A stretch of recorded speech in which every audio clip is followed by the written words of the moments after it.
Gracias. Buenas tardes. Ce sera sans doute les deux mots que je vais prononcer en espagnol, parce que je ne tiens pas à vous abîmer les oreilles. Alors je vais parler en français, j'essaie de parler doucement et je compte beaucoup sur l'interprète pour traduire. Realmente cuento mucho con mi intérprete para traducir lo que voy a decir esta noche en su idioma. Algo sobre el título. Han visto ustedes que he subrayado las S que marcan el plural.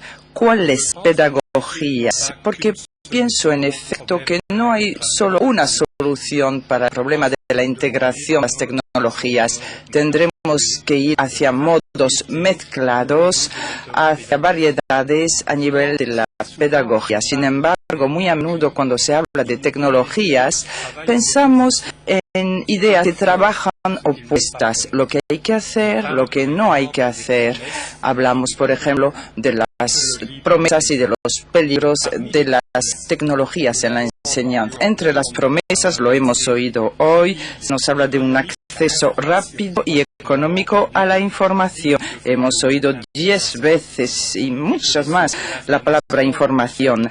Se nos dice que las fuentes de información serán muy variadas y totalmente disponibles. Se nos dice que las herramientas tecnológicas serán ayudas a la producción.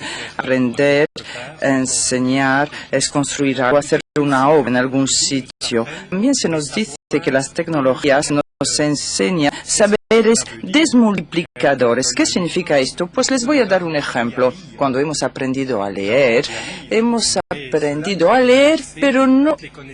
esto no nos ha dado acceso a todos los conocimientos de las humanidades.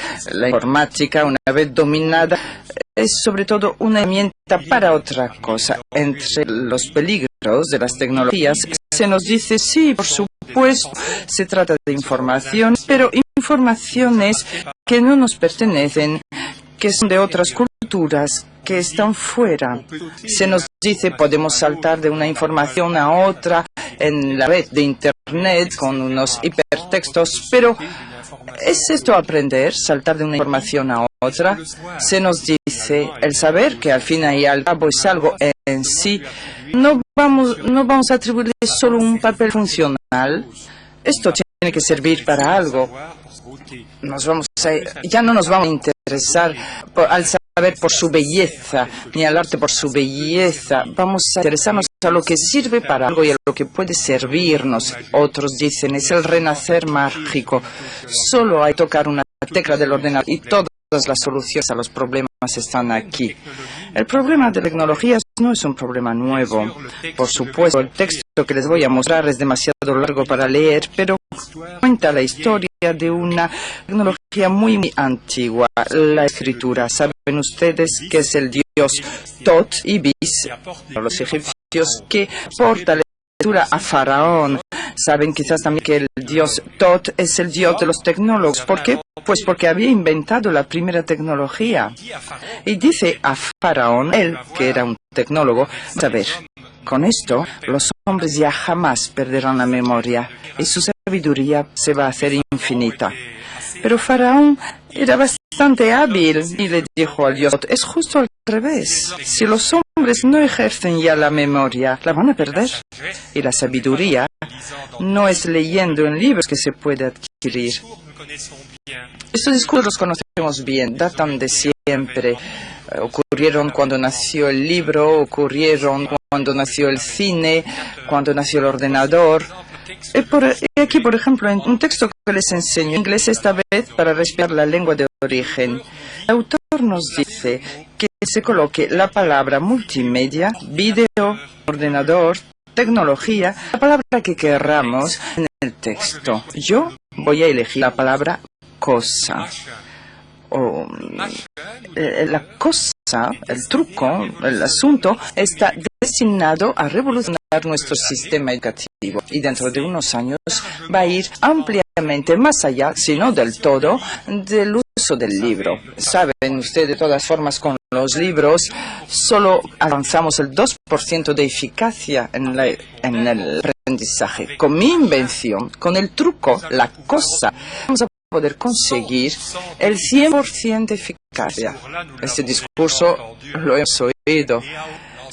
con la enseñanza asistida por ordenador, con el multimedia, internet, etcétera. Pero, ¿qué texto es este?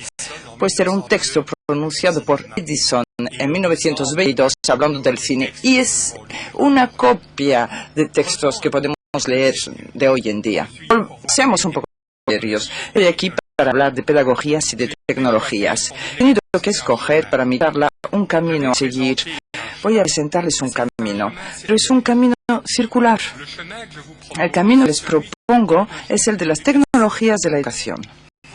Saben que no se ha hablado siempre de tecnologías de la educación. Hace 30 años hablábamos de la tecnología de la instrucción. Lo que contaban eran los conocimientos. Después se ha hablado de tecnologías de la formación. Lo que tenía importancia eran los conocimientos, pero sobre todo el método a través del cual íbamos a impartir los conocimientos. Y hoy en día todavía se sigue oyendo la palabra educación. Educación, que es una palabra para los pedagogos que está todavía más alta que la instrucción, la formación, pues más arriba la educación, el porvenir de la persona. Y ducere, conducir hacia afuera, hacer que la persona salga de su huevo. La educación finalmente nos habla de los objetivos. ¿Para qué? ¿Con qué fin vamos a trabajar en las tecnologías de la educación? La formación nos habla de los métodos. ¿Cómo? ¿Cómo vamos a hacer para alcanzar el fin, la meta? Y la instrucción finalmente nos hablaría de las herramientas, de los objetos. Por ejemplo, las herramientas tecnológicas.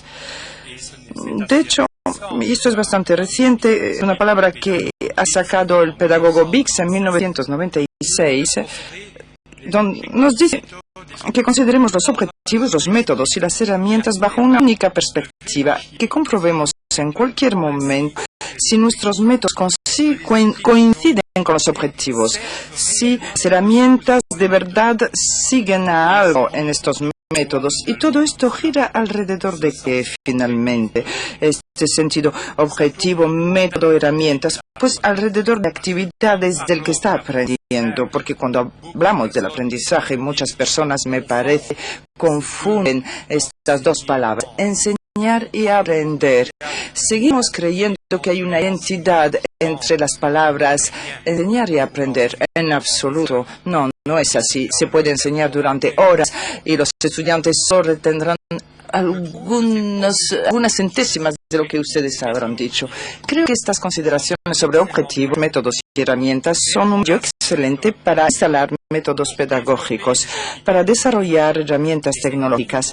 Y también es el medio que yo voy a utilizar para dar mi charla. En primer lugar, voy a hablarles de los objetivos. ¿Por qué estamos aquí reunidos? ¿Por qué? ¿Con qué fin? ¿Estamos seguros de que estas tecnologías van a aportar un rehacer fantástico al aprendizaje? Sí, yo lo pienso, estoy seguro de ello. Pero hagámonos la pregunta y sepamos un poco hacia dónde queremos ir.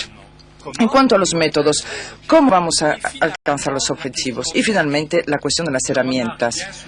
Yo noto muy a menudo en conferencias en las cuales se habla de tecnologías, que la gente habla de herramientas como si la cuestión de los métodos y de los objetivos ya era algo claro para todo el mundo, fuese algo claro para todo el mundo. Yo creo que no. Voy a dejar dicho para las herramientas, pero muy al final. En primer lugar, los objetivos. ¿Por qué aprendemos? Es una pregunta muy ambiciosa. ¿Quién sabe aquí en la sala? ¿Y lo sé yo, acaso? No creo. No creo saberlo. Es muy difícil saber cuáles son las competencias que se esperan del hombre de bien, lo que se quiere para esta persona bien educada del futuro. Yo podría hacer aquí el futurólogo y decir, necesitará esto o aquello el hombre de bien. Pero hoy hemos oído discursos, por ejemplo, en la inauguración, discursos de hombres políticos, hemos oído discursos de hombres de ciencia, se oyen discursos de personas que vienen de universidades. Los industriales también dicen algo, intervienen. Los representantes de la comunidad europea piensan que ellos también tienen algo que decir sobre la educación del mañana. Entonces, como yo no soy el señor Rappel y no puedo leer en mi bola de cristal, pues voy a tomar algo al azar. de los discursos que he oído. Y lo que sale de ahí es una circunstancia asombrosa. Son las mismas palabras que vuelven una y otra vez. Y voy a presentar algunos ejemplos. En las universidades, por ejemplo, el rector de nuestra universidad, digo, nuestra universidad es muy tradicional. Lo que cuenta es transmitir los conocimientos, promover el saber. Y aquí que hace 5 años nuestro rector empezó a hablar de la importancia de la construcción de la identidad personal estudiante, de actuar de tal forma que no tengamos solo cabezas muy llenas, sino cabezas bien hechas. Los estudiantes sean más capaces de comunicar, de intercambiar. Aquí había ahí muchas competencias que me asombraban, porque en un auditorio, cuando yo veo a los estudiantes muy tranquilos escuchar al profesor, dudo mucho de que aprendan a comunicar. Los industriales ahora, pues la mesa redonda de los industriales europeos que tuvo lugar en los años 95 y que sigue trabajando aquí, habla de la complejidad de la sociedad. El saber no es solo teorías que funcionan bien, son teorías que no funcionan del todo a veces. Nos hablan de la evaluación crítica, del sentido crítico. Probablemente en una sociedad de la información esto es algo que van a necesitar los jóvenes, este sentido crítico. Se nos habla de creatividad, de innovación. También nos hablan de espíritu rico. Ser capaz de decir otra cosa que lo que se oye de costumbre. Capacidad de adaptación. Ser capaz de mover las cosas, de ir hasta el final de las cosas. Una atracción por la comunicación. La palabra vuele.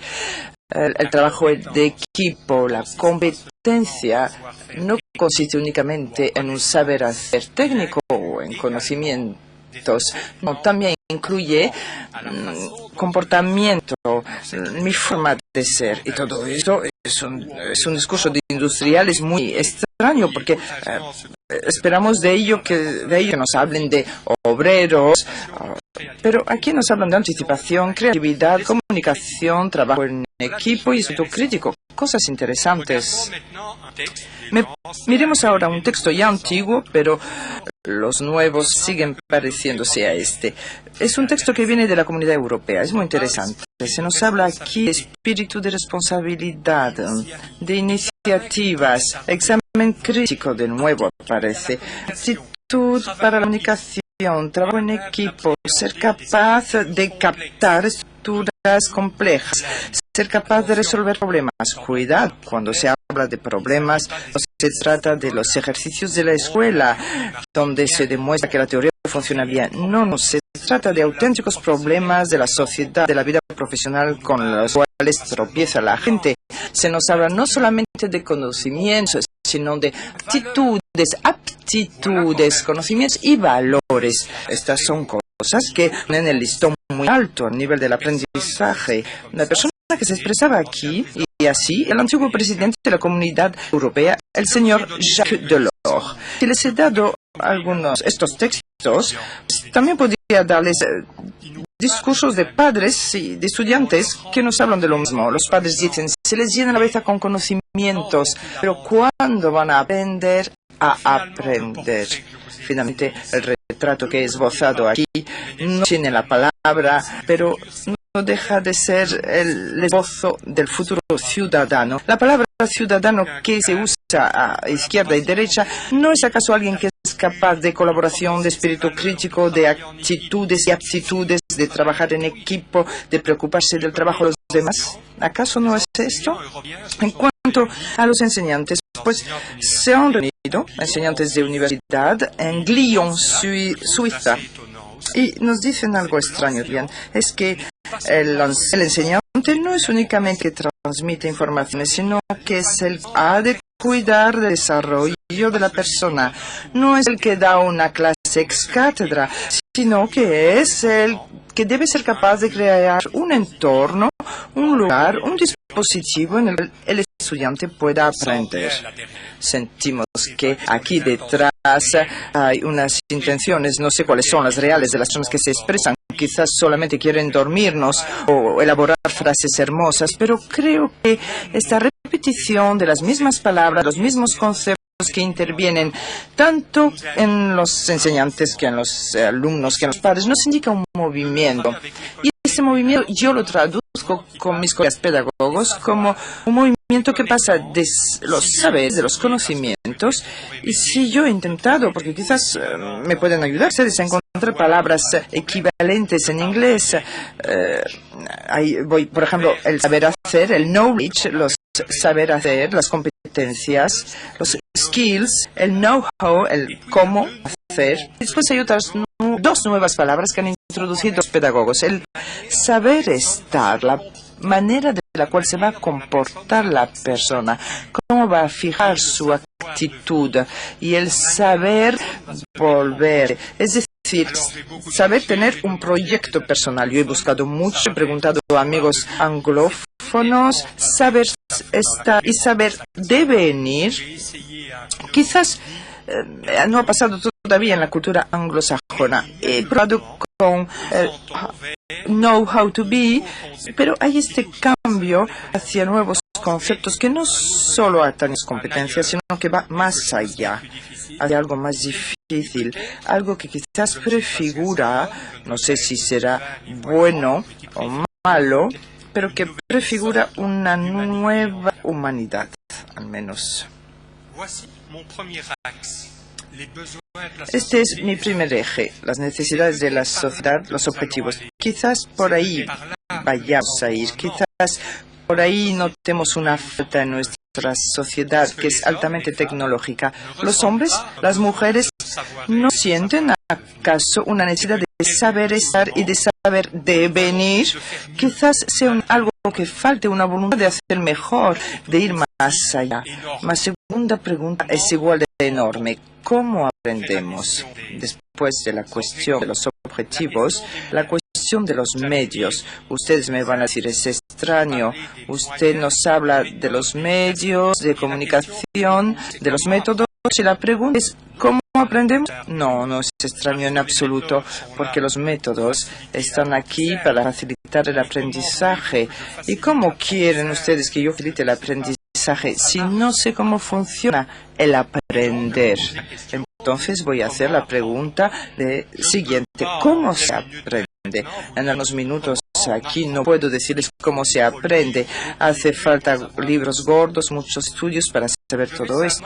Voy sencillamente darles una imagen que quizás es la más corriente de lo que imaginamos ser el aprendizaje a la hora actual.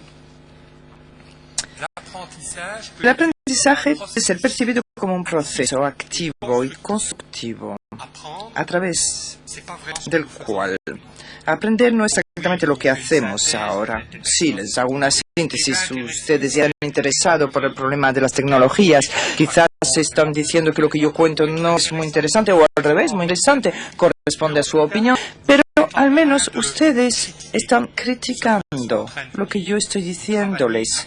Están trabajando activamente, de forma constructiva, y manipulan de forma estratégica la información que yo les doy. Ustedes no se van a dejar llevar por lo que yo voy a decir.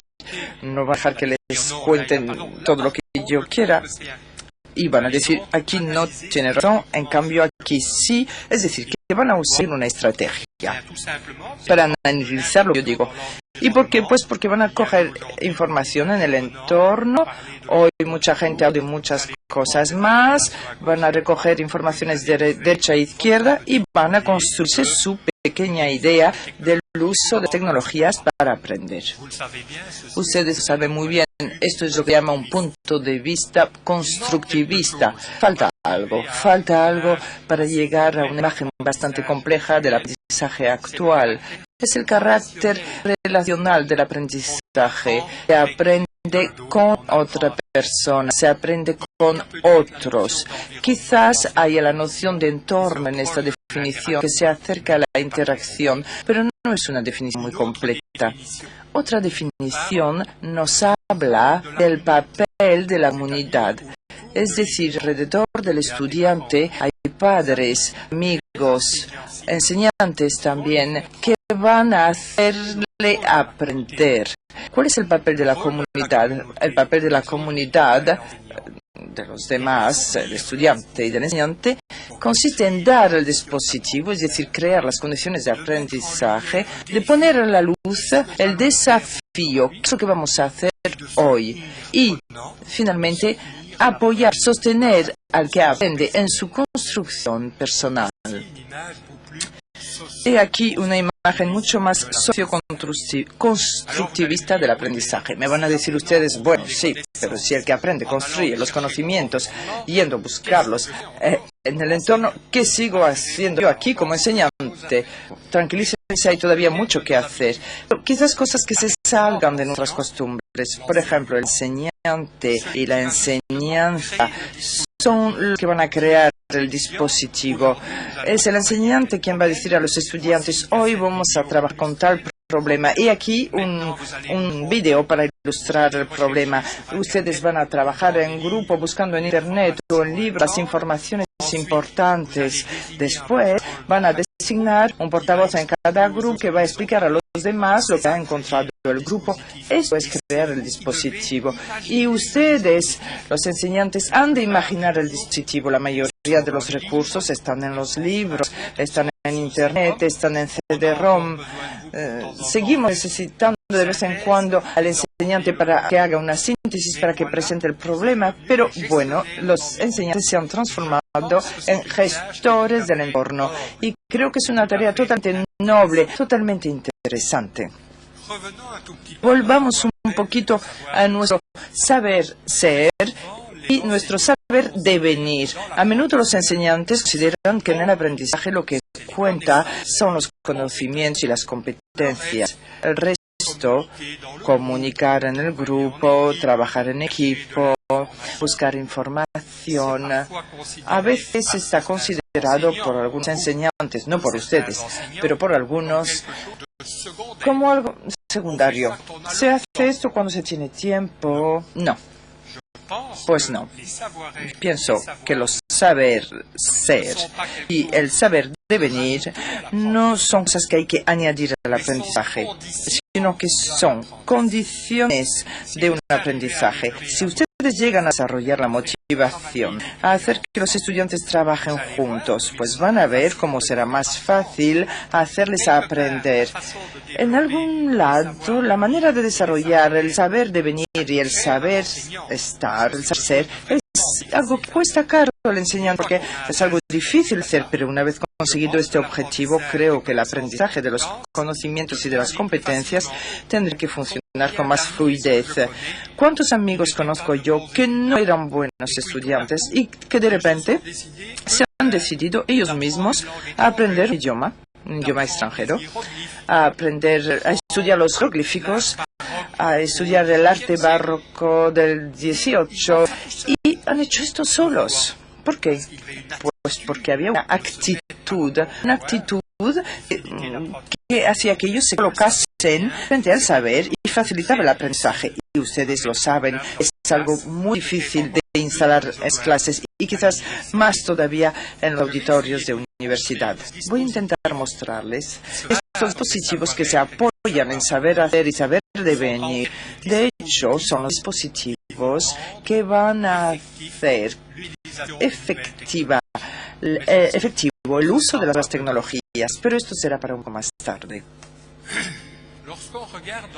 Cuando miramos en los libros el aprendizaje y que miramos cuáles son los factores, es de los elementos que contribuyen al aprendizaje, encontramos muchos factores.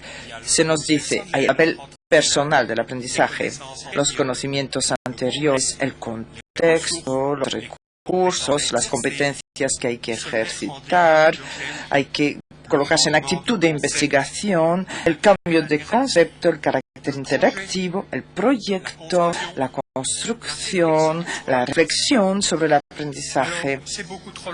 Esto es demasiado largo para nosotros enseñantes que tenemos que pensar en dispositivos. Se nos pide ahora que creamos nuevas tecnologías, que evaluemos, etc. Entonces, Entonces, he intentado preparar para ustedes no 10 ni 20, pero sí 5 claves.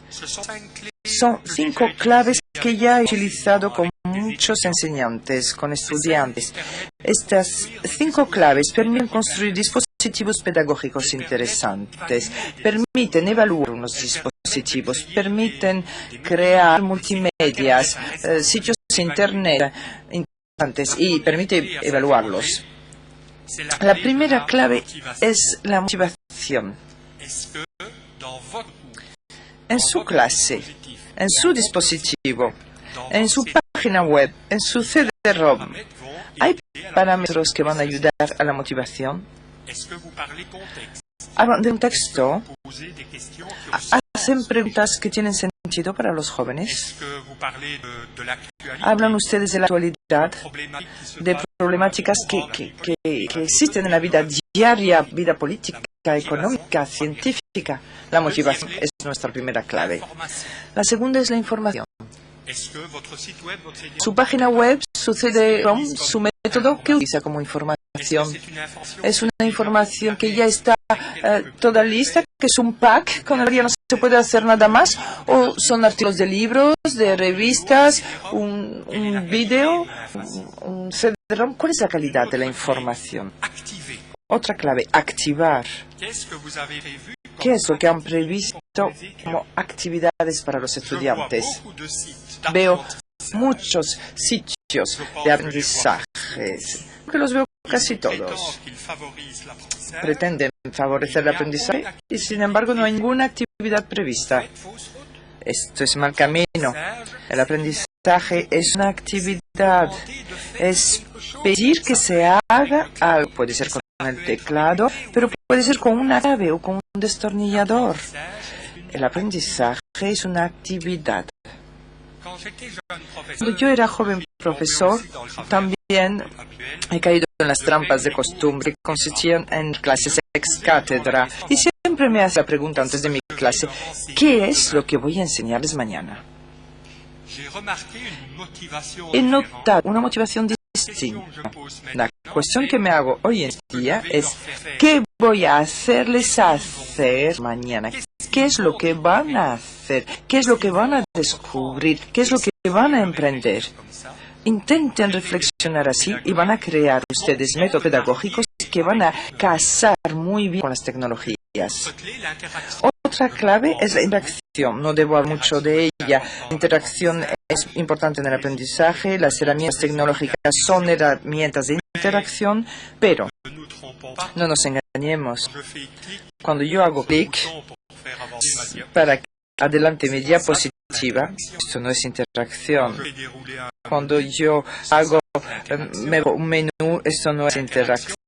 La interacción yo la reservo para la interacción entre las personas. Interacción entre personas que trabajan con un ordenador, que intercambian mails, que chatean. Como mucho la interactividad de un sitio web yo la llamaría la interactividad funcional. Sirve para algo. La otra interactividad es una interactividad mucho más intencional. Apunta a algo, al desarrollo de la persona. Y finalmente una clave que olvidamos muchas veces en pedagogía y viene después de la activación es la clave de la producción. ¿Qué va a construir el que aprende? El que aprende tiene una palabra fea en francés, apprenant, que es una palabra que significa el que aprende y que tiene algo que ver un poco con la palabra aprendiz.